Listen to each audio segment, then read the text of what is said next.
speak English? I don't know.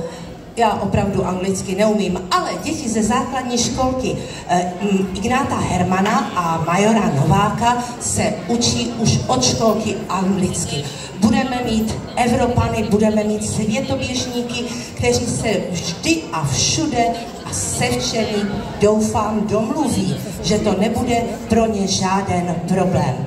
Chystá se soubor bicích nástrojů. Ten pán s tou zlomenou rukou je náš pan učitel Honzik Borák. Teď má pracovní úraz, hraje normálně na bicí i v divadle, i v orchestrech a teď má zřejmě smůlu. Ale doprovázet budou naše úžasné zpěváčky, kteří vám budou zpívat 4 seasons in a year, tedy 4 roční období, potom vás vezmou na vzduch a představte si, tahle ta mateřská školka, mohl by se o nich točit i film, protože je tam učitel ze školky 1.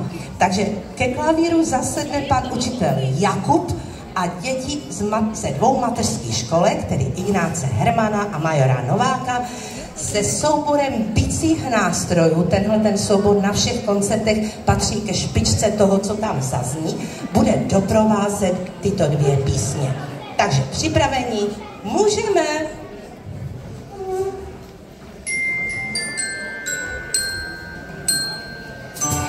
Oh, spring.